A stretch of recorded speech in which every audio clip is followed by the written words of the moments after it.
అందరికీ నమస్కారం.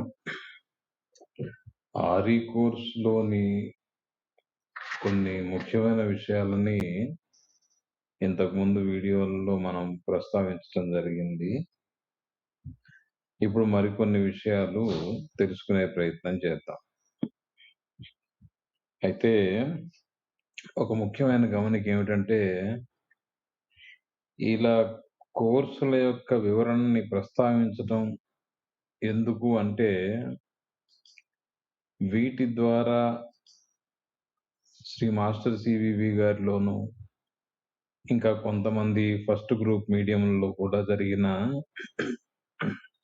అద్భుతమైనటువంటి చర్యల వివరాలు తెలుసుకోవాలి అన్న ఉద్దేశంతో మాత్రమే ఈ వివరణల గురించి మనం ప్రస్తావించుకోవడం జరుగుతుంది. ఈ కోర్సులు ప్రాక్టీస్ చేయాలి, సాధన చేయాలని మనమేమి ప్రచారం చేయటానికి కాదు ఈ వీడియో చెప్పడం ఒక ఉద్దేశం. ఎందుకంటే శ్రీ మాస్టర్ సివివి గారి దేహంలో జరిగినట్లుగా మరే ఇతర దేహాల్లో కూడా ఇటువంటి సాధన జరగదు.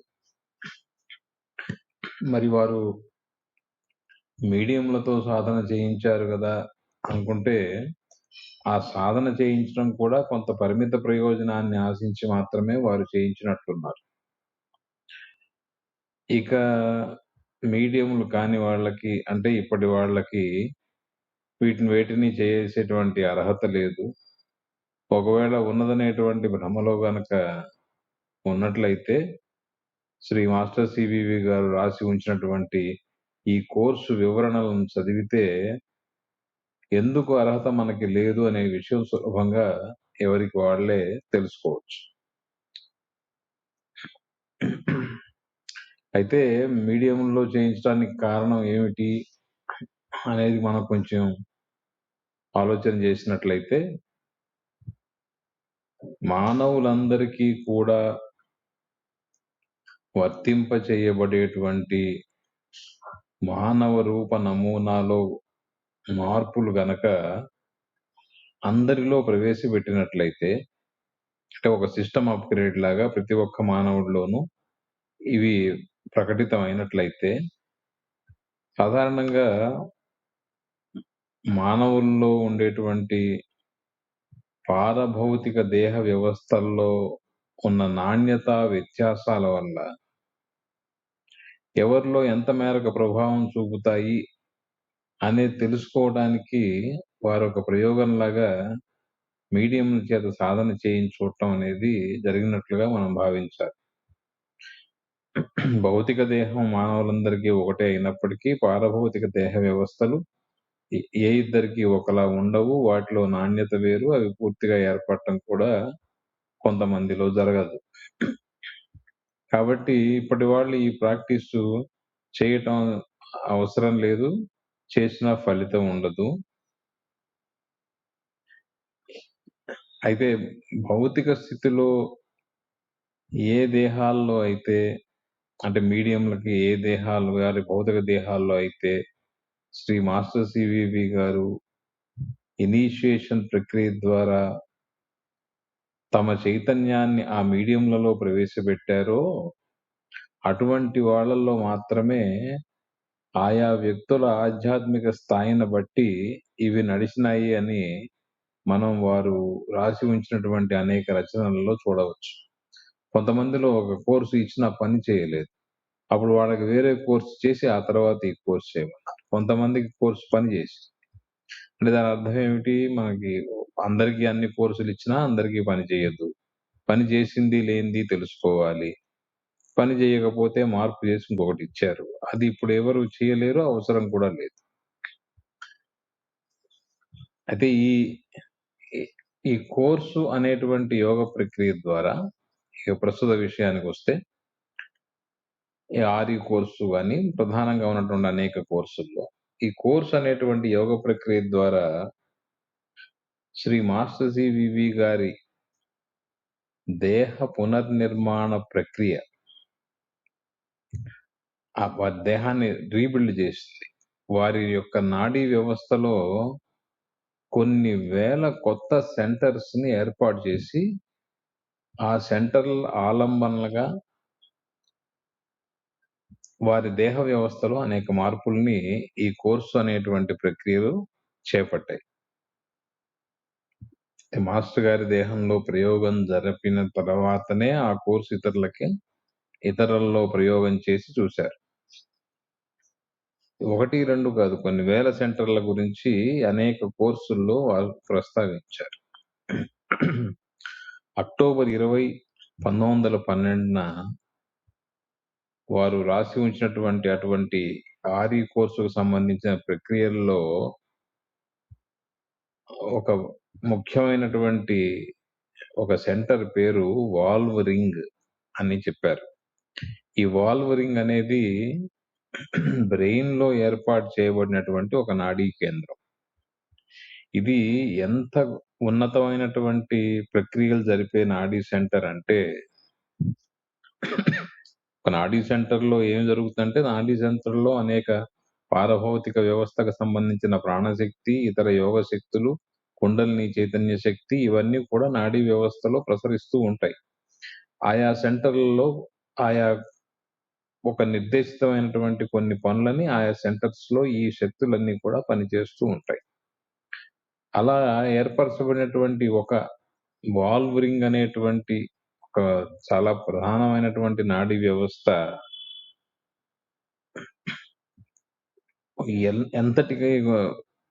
ఎంతటి విభిన్నమైనది, ప్రత్యేకమైనది అంటే, సృష్టిలో ఉన్నటువంటి అగ్నిశ్వత్థ పితృలు అనేటువంటి స్థితులకు వాటికి నాలెడ్జ్ని అందించేటువంటి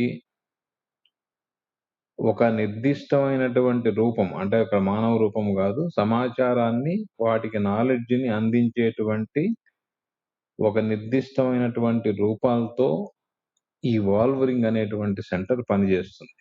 అంటే ఒక డేటా ప్యాకెట్ అనుకోవచ్చు. ఒక డేటా ప్యాకెట్ ఎలా వెళ్తుంది అంటే, మాస్టర్ సివివి గారి దేహంలో జరిగినటువంటి ఈ యోగ ప్రక్రియ అగ్నిశ్వత్థ పితృలు అనేటువంటి స్థితిని చేరటానికి ఎటువంటి లిమిటేషన్స్ తో కూడినటువంటి ఒక రూపాలు ఆ చేంజెస్ ని తీసుకువెళ్తాయో, అటువంటి చర్యలు, అటువంటి ప్యాకెట్స్ తయారు చేసేటువంటి సెంటర్ ఈ వాల్వ్ రింగ్ అనేటువంటి సెంటర్. అయితే ఈ అగ్నిశ్వత్థ పితృలు అంటే ఏమిటో శ్రీ మాస్టర్ సివివి గారు రాసి ఉన్నారు. జీవ రూపాలు,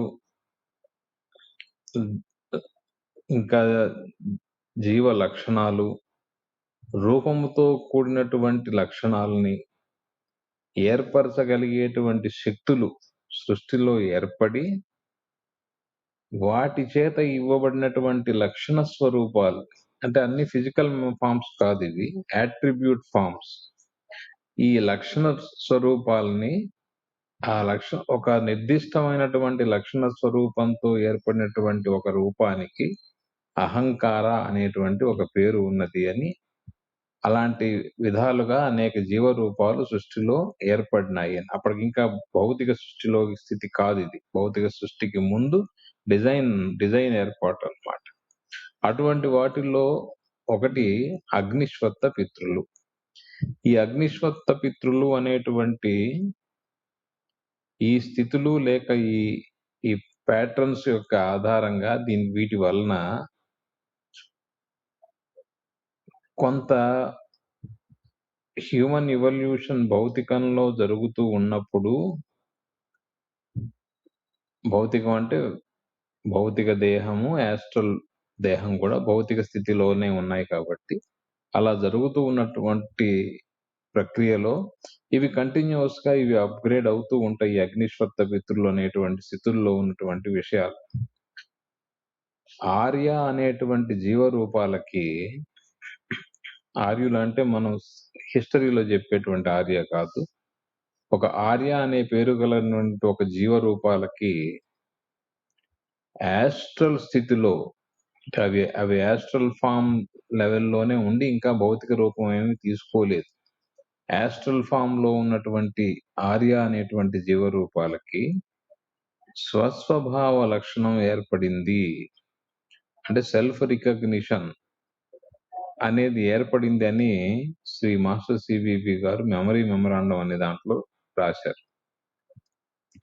ఈ స్వస్వరూప స్వభావ లక్షణం రికగ్నిషన్, ఈ యాస్ట్రల్ బాడీ నేను ఈ ప్యూర్ మెమరీకి సంబంధించినటువంటి జీవరూపానికి సంబంధించిన యాస్ట్రల్ ని అని ఎలా అనుకుంటుంది? అక్కడ అనుకునేటువంటి మా మస్తిష్క వ్యవస్థ, బ్రెయిన్ సిస్టమ్ అది ఉండదు కదా, కాన్షియస్నెస్ అనేది అక్కడ ఉండదు కదా. సో ఆ స్థితులకి కూడా అటువంటి స్వస్వరూప జ్ఞానం అంటే ఒక బిలాంగింగ్ టు, ఒకదానికి చెందినది, ఈ జీవరూపానికి చెందిన యాస్ట్రల్ స్థితి ఇది అనేటువంటి రికగ్నిషన్ దానిలో ఏర్పడటానికి కారణం ఈ అగ్నిశ్వత్థ పితృలు అనేటువంటి స్థితుల ద్వారా ఇవ్వబడినటువంటి ప్రక్రియలు అని మెమరీ మెమరాండం నోట్స్ లో వారు రాశారు. ఈ అగ్నిశ్వత్థ పితృలు అనేటువంటి చెప్పిన దాన్ని కాన్సెప్ట్ కొంచెం దగ్గరగా థియోసాఫీ వాళ్ళు కూడా ఇది చెప్పారు. వాళ్ళ దాంట్లో కూడా ఇది ఉంటుంది. ఇది ప్రాచీనంగా ఉన్న మాటే. ఎందుకంటే ఋగ్వేదంలోని 10వ మండలంలో కూడా అగ్నిశ్వత్తులు, బహిర్షత్తులు అనేటువంటివి ఉంటాయి. అయితే మనకి ప్రాచీన సంప్రదాయంలో కథారూపంగా చెప్పటం వల్ల ఈ ఋషులు, పితృలు వీళ్ళందరినీ ఒక మానవ రూపంతో మనం ఊహించుకోవడం అనేది మనకి పరిపాటి. కానీ ఇవన్నీ కూడా సృష్టి మానవ రూపానికి చేరక ముందు నాటివి. అలా చెప్పబడినటువంటి ఇవి మనుస్మృతిలో గాని, ఋగ్వేదంలో గాని, కొన్ని పురాణాల్లో గాని ఈ అగ్నిశ్వత్థ పితృలు, బహిర్షత్ పితృలు అనేటువంటి ప్రస్తావన ఉంటుంది. వీటిని మారీచులు అని కూడా అంటారు, బ్రహ్మ మానస పుత్రులు అనేటువంటి స్థితుల్లో. సో ఇటువంటి అగ్నిశ్వత్ పితృలకి సమాచారాన్ని అందించాలి. వాటికి సమాచారం అందించడం ఏమిటి? అగ్నిశ్వత్థ పితృలు నిర్దేశించినటువంటి లక్షణాలతో కదా జీవరూపం ఏర్పడాలి. అయితే ఇప్పటి వరకు ఉన్నటువంటి భౌతిక సృష్టిలో అత్యున్నతమైనటువంటి భౌతిక సృష్టి ఏది అంటే అది శ్రీ మాస్టర్ సివివి గారి దేహ రూపం. ఆ రూపంలో మానవ రూప నమూనాలో మార్పులు ఏర్పడటం అనేది సృష్టిలో ఉన్నటువంటి జీవ వికాస పద్ధతిలో ఒక నూతనమైనటువంటి ప్రక్రియ. ఇప్పటి వరకు అగ్నిశ్వత్థ పితృల స్థాయిలో ఉన్నటువంటి స్థితుల్లో ఏర్పడిన డిజైన్ ప్రకారంగా మనం వికాసం చెందుతూ వచ్చాం. కానీ ఇప్పుడు రివర్స్ ఇంజిన్ ఈ రివర్స్ లో వెళ్తుంది. అంటే ఇప్పుడు ఆ డిజైన్ లో మార్పు అనేది పైనుంచి డిఫైన్ కాకుండా ఇక్కడనే డిఫైన్ అవుతుంది. అది మాస్టర్ గారి దేహంలోనే డిఫైన్ అయింది. అది ఒక నూతన ప్రక్రియ. అలా అగ్నిశ్వత్ పితృల స్థాయిలో నిర్దేశితమై దానికి అనుగుణంగా భౌతిక రూపాలు ఏర్పడటం అనేది ఓల్డ్ సిస్టమ్, ఇప్పటి వరకు జరుగుతున్న సిస్టమ్. అయితే ఇక్కడ జరిగినటువంటి రూప నమూనాలో మార్పు అనేది తిరిగి ఒరిజినల్ డిజైన్ బోర్డ్ లో కూడా అప్డేట్ కావాలి. ఏం మార్పు చేసాం అనేది ఒరిజినల్ డిజైన్ డాక్యుమెంట్ లో కూడా అప్డేట్ చేయాలి. ఆ ఒరిజినల్ డిజైన్ డాక్యుమెంట్ ఎక్కడుంది? అది అగ్నిశ్వత్థ పితృలు, అదే డిజైన్ డాక్యుమెంట్. కాబట్టి మాస్టర్ గారి దేహంలో జరిగినటువంటి మానవ రూప నమూనా మార్పులో ఏదైతే సఫలీకృతమైనటువంటి చర్య ఉన్నదో ఆ చర్యకి సంబంధించిన వివరములు తిరిగి అగ్నిశ్వత్థ పితృలలో జమపడాలి. ఇట్లా జరగాలి అంటే మాస్టర్ సివివి గారి దేహంలో ఏర్పడిన వాల్వరింగ్ అనే సెంటర్ ఏ రకమైనది అంటే ఏ టైపులో ఉంటే ఆ టైపుకు అనుగుణంగా అగ్నిశ్వత్థ పితృలు కూడా మారాలి. అట్లా ఉంటేనే ఇక్కడ డిజైన్ మార్పు అక్కడ డిజైన్ మార్పులో నిక్షిప్తం అవటానికి అవకాశం ఉంటుంది. అంటే ఒక కంప్యూటర్ పరిభాషలో చెప్పాలంటే డేటా టైప్ అంటాం. ఫర్ ఎగ్జాంపుల్ అక్షరాలు మాత్రమే ఉండవలసిన డేటాలో నెంబర్లు ఉంటే కుదరదు, అక్కడ అక్షరాలు మాత్రమే రాయాలి. అట్లనే వాల్వరింగ్ టైప్ అనేది ఒక అక్షరాల రూపంలో ఉండేది అనుకుంటే అగ్నిశ్వత్థ పితృలు అక్షరాలను అందుకుని జమ చేసుకునేటువంటి లక్షణాన్ని అగ్నిశ్వత్థ పితృల్లో కూడా ఏర్పడాలి. ఎప్పుడైతే ఈ డేటా టైప్ వాల్వరింగ్ అనేటువంటి నాడీ కేంద్రం ఏ టైప్ లో ఉందో అదే టైప్ లోకి అగ్నిశ్వత్థ పితృలు కూడా తమ తమ స్థితులని మార్పు చేసుకోవడం జరుగుతుంది. లేదా మాస్టర్ గారు మనకు చెప్పినటువంటి సృష్టిలో జరిగినటువంటి అనేక పెను మార్పుల్లో అది కూడా ఒకటి జరిగి ఉంటుంది. ఇలా ఉంటేనే ఈ భౌతిక స్థితిలో జరుగుతున్న నూతన వికాసం యొక్క సమస్త నాలెడ్జ్ అగ్నిశ్వత్థ పితృల్లో అప్డేట్ అవుతుంది. అలా అవ్వాలంటే ఇలా కంపాటబిలిటీ ఉండాలి. ఉదాహరణ కూడా సరిపోయేదిగా ఉండాలి. అది ఎలాగంటే 3 పిన్ ప్లగ్ పెట్టాలంటే 3 పిన్ పాయింటే ఉండాలి. అక్కడ 2 హోల్సే ఉంటే మనం 3 పిన్ పెట్టలేం. అంత సింపుల్ అన్నమాట. కాబట్టి ఇటువంటి వ్యవస్థ సృష్టిలో ఎలా ఏర్పరచబడింది? కొన్ని శబ్దాలు ఉచ్చరించడం ద్వారా ఈ కార్యక్రమం అంతా ఎలా జరిగింది? వారి దేహంలో ఏ ప్రక్రియలు సాగినందువల్ల ఇవన్నీ కూడా ఏర్పడినాయనేది కొంచెం ఈ ఒక్క ఎగ్జాంపుల్ గనక మనం తీసుకుంటే శ్రీ మాస్టర్ సివివి గారి యోగ వ్యవస్థ స్థాయి ఎంతటి ఉన్నతమైనది, ఎంత సంక్లిష్టమైనది అనే విషయం మనకి అవగాహన వస్తుంది. అయితే ఇలా జరగటం వల్ల ఏంటి ప్రయోజనం అనే విషయాన్ని కూడా వారు అక్టోబర్ 20, 1912 రాశారు. ఏమిటంటే దేహంలో జరిగే ప్రక్రియలు ఏవి కూడా ఎప్పటికప్పుడు అగ్నిశ్వత్థ పితృవుల డిజైన్ లో అప్డేట్ అవుతూ ఉండటం వల్ల ఇక్కడ జరుగుతున్న ప్రక్రియలేవి కాస్మిక్ ప్రక్రియలకి వ్యతిరేకంగా ఉన్నట్టుగా ఉండవు. తద్వారా ఈ కాస్మిక్ సిస్టమ్స్ అన్ని కూడా ఈ జరుగుతున్న ఫిజికల్ సిస్టమ్ లో అడ్జస్ట్మెంట్ కి సహాయపడుతూ ఉంటాయి అని వారు రాశారు. ఇక్కడ ఫిజికల్ సిస్టమ్స్ అంటే శ్రీ మాస్టర్ సివివి గారి దేహము, వారు ప్రయోగం చేసినటువంటి మరికొన్ని ఇన్నర్ సెక్షన్ సభ్యుల మీడియంలు మాత్రమే, వాళ్ళ దేహాలు మాత్రమే. ఇతర మీడియంలకి, ఔటర్ సెక్షన్ సభ్యుల మీడియంలకి సంబంధం లేదు. ఇప్పుడు వాళ్ళకి అసలే సంబంధం లేదు. అట్లా ఇంకా మరొక ముఖ్యమైనటువంటి చర్య ఈ ఆర్జీ కోర్సులో ఏమిటంటే మాస్టర్ సివివి గారి యొక్క చైతన్యం కారణంగా వారి దేహంలోనూ కొంతమంది ఇన్నర్ సెక్షన్ మీడియంల దేహాల్లోనూ ప్రజ్వలిల్లేటువంటి కుండలిని శక్తికి పరిమితులు కల్పించటం. మాస్టర్ సివివి గారి యోగ ప్రక్రియ మొత్తం కుండలిని శక్తి ఆలంబనగానే జరిగింది. కుండలిని శక్తి ఊర్ధ్వంగా పయనింపవలసిన అవసరం తర్వాత కాలంలో లేదు. అది పయనించరాదు, అట్లా అవసరం లేదు అని చెప్పారు. వారు చేసుకున్న ప్రయోగాలకి ఈ కోర్సులకే వాటిని వారు ఉపయోగించారు. ఈ కుండలిని శక్తి అపరిమితంగా గనక ప్రవర్తిస్తే దేహం నిలబడదు. దేహం ఛిద్రం అయిపోతుంది. దేహంలో సరైనటువంటి చైతన్యం ఉండదు. కాబట్టి దానికి కొన్ని పరిమితులు వేయించాలి. అందుకనే మాస్టర్ గారి యోగంలో మీడియంలకి ఎంతటి గొప్ప ఉన్నత స్థాయి ఇచ్చినా వాళ్ళకి ఎటువంటి శక్తులు వాళ్ళకి కనపడవు. అట్లాగే అనేక సైట్స్, అనేకమైనటువంటి దృష్టులు మాస్టర్ సివివి గారు చేయించినటువంటి ఈ ఆర్ఈలో ఉన్నటువంటి కొన్ని యోగ ప్రక్రియల ద్వారా కూడా దృష్టులు ఏర్పడతాయి వాళ్ళ ప్రమేయం లేకుండా. అది కూడా రాశారు. అదే అక్టోబర్ 22వ తారీఖు 1912 రాశారు. తమిళంలో రాశారు.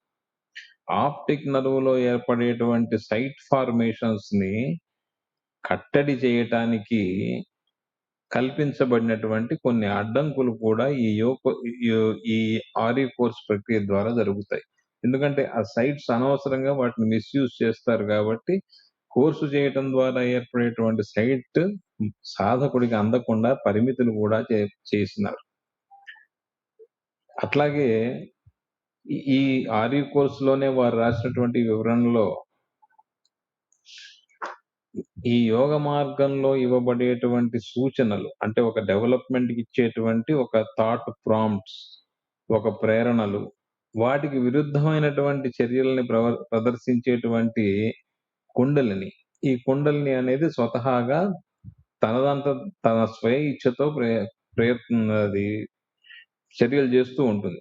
దాని మీద కంట్రోల్ ఎవరికి ఉండదు. ఇలా మాస్టర్ సివివి గారి యోగ ప్రక్రియలో ఇవ్వబడేటువంటి ప్రాంప్ట్స్ లేకపోతే సూచనలకి విరుద్ధమైన చర్యల్ని ప్రదర్శించేటువంటి కుండల్ని దాని రేంజ్ ఎక్కడ వరకు అంటే సహస్రార క్రింది భాగంలో చేరి ఈ ఫిజికల్ కోటింగ్ కి అవసరమైనటువంటి చర్యలను మాత్రం ఇచ్చేటువంటి నాణ్యత దాంట్లో ఉంటుంది కానీ దీన్ని దాటి మరింత ఉన్నత స్థాయిలకి ఆ శక్తి వెళ్ళి రావటానికి దాంట్లో ఎటువంటి సొల్యూషన్ కూడా లేదు. ఇది మాస్టర్ గారే రాశారు. అక్టోబర్ 22. అయితే ఈ కుండలినిలో గత జన్మల్లో ఏర్పడిన గతివిధులను గమనించగలమే కానీ, వాటి ప్రభావాన్ని కన్వర్ట్ చేసే అవకాశం ఇప్పటివరకు ఏర్పడలేదు. అంటే కుండలినిలో మన గత జన్మల్లో సంబంధించినటువంటి హిస్టరీ, ప్యాటర్న్స్ అన్నీ ఉంటాయి. వాటి గతివిధులు అప్పుడు ఎలా ఏర్పడ్డాయని గమనించడం కుదురుతుంది గానీ, వాటిని కన్వర్ట్ చేసి అంటే ఒక పాజిటివ్ యాంగిల్‌గా వాటిని కన్వర్ట్ చేసేటువంటి అవకాశం ఈ సృష్టిలో ఆ కుండలిని శక్తి ఉపయోగంలో లేదు. ఇది వారు రాసిందే. అయితే అటువంటి మార్పులు ఈ డైరెక్ట్ లైన్ ప్రక్రియల్లో చేయబడతాయి. ఆ చెప్పడం కూడా ఈ కుండలిని శక్తి గత విషయాలను చెప్పాలంటే అదొక అన్‌కంట్రోల్డ్ ప్రాసెస్‌గా దానికి ఒక నియంత్రణ అనేది లేకుండా ఉంటుంది. ఒక లిమిటెడ్ పద్ధతిగా ఒక పరిమితమైన విషయంలో గత జన్మల్లో సాధించిన విషయాల్ని అసలు ఎటువంటి నియంత్రణ లేకుండా చెప్తుంటుందే గాని, ఒక పరిమితితో కూడినటువంటి విషయాలని మాత్రమే వ్యక్తీకరించేటువంటి వ్యవస్థ ఈ కుండలినిలో లేదు. అది తన స్వయ ఇచ్ఛతో ప్రవర్తిస్తూ ఉంటుంది.